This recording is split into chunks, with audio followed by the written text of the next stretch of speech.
Uh, Coach, I guess after your scrimmage Saturday, you probably got to review film. What are some of the things now that you're going to be working on this last week of practice? Maybe shoring some things up. What did you see that you liked, and maybe something that you didn't like? Just really like the way our defense has been covering and matching our routes. You know, we're really hard to move the ball on right now. That's pretty typical across the country. You know, unless the defense is forced to be vanilla at this time of year. I mean, they've seen everything the offense does.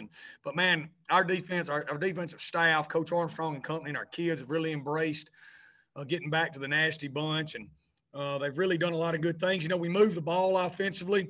Saturday in the scrimmage, we had a chance to make some big plays. We had 2 drops that we think could have been touchdowns. We had another situation on a run where if we'd have pulled it, you know, we'd have had a chance for a touchdown. And, you know, so, you know, we just got to make those plays offensively that get you over the hump. Now, once we got down in the red zone, we don't have our red zone offense in. We're not going to put that in this spring as far as, you know, the packages and getting bigger and more backs and all the things we do. That's just not what we want to do this spring and spend time on. So, you know, we got down the red zone. We tried to throw it in. I mean, it is what it is. Sometimes we made plays, sometimes we didn't. But there was a chance to make some explosions that we didn't. And that's kind of been the thing is defensively, you know, we did a lot of really good things. But we've got to understand, you know, that eventually an offense is going to catch those balls that hit them in the hands. And offensively, we got to understand that we got to make those plays. You know, so there was some good, some bad in all phases. And I thought we got some great kicking game work. And, you know, we'll continue to move forward. We got 2 more days. Coach, could you talk about how the depth at your wide receiver position, even the slot, has developed during the spring? Kind of, you know, who's progressed and maybe who needs to turn it up a little bit? I thought Demo Jones had a phenomenal first 2 weeks of camp.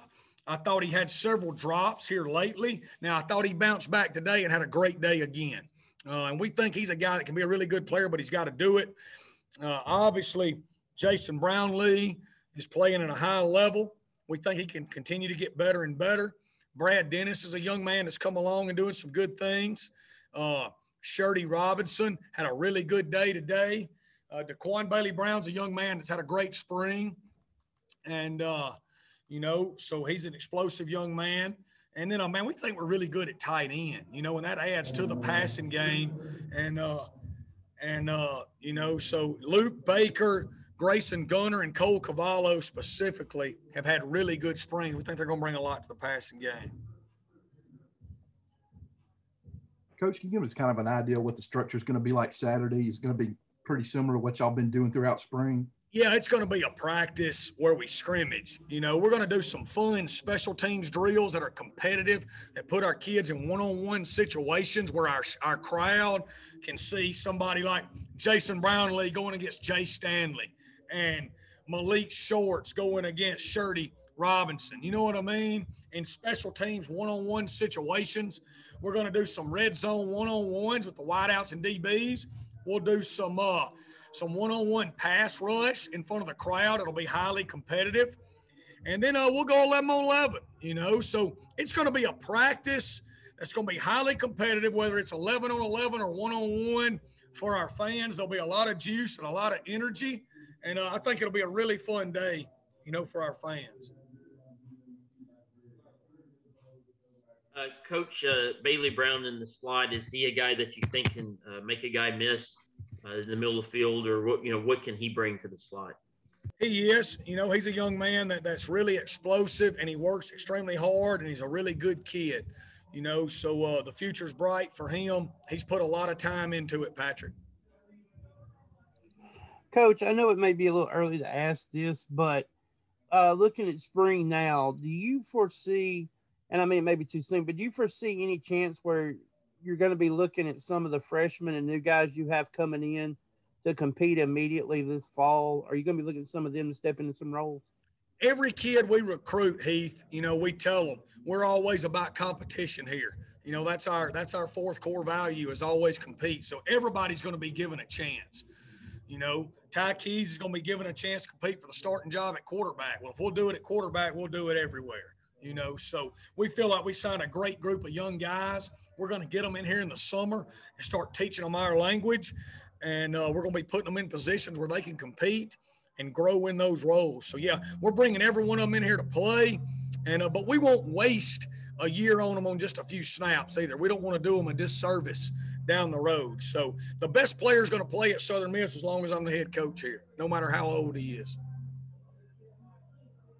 Coach, y'all started spring maybe a little earlier than most. Coach Ankar really only got his hands on those guys about 4 weeks, 5 weeks.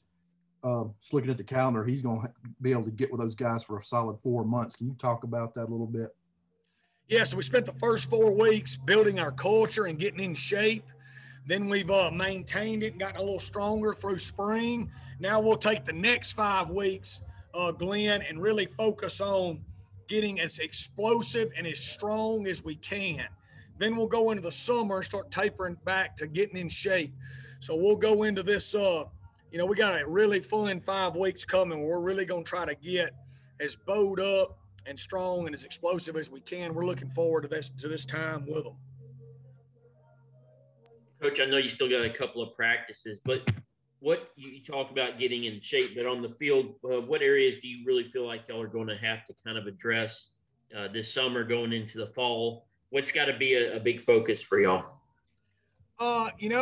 We want to, like I said, we want to add another O-lineman or two and, keep up social media. That's going pretty good. I can't comment on it, but and we want to continue to add depth at places and just continue to grow. Every day is a day to learn a little more about a kid, to build more trust, to improve this culture. And so we want to use every day just to grow our program, Patrick. Maybe that's not necessarily schematically with football, but just building trust. Trust is something that is only strengthened over time, or it's crushed over time, right? And so every day we go through it with these kids, we're only tightening that up a little more and firming that trust up and how we do things and how we want to look and act when we're away from here. So I think getting done with spring, this next phase, it's one reason why we did it early, because we wanted to teach them how we want to act and think and do, where throughout the rest of the deal, we're able to communicate with each other in the right way.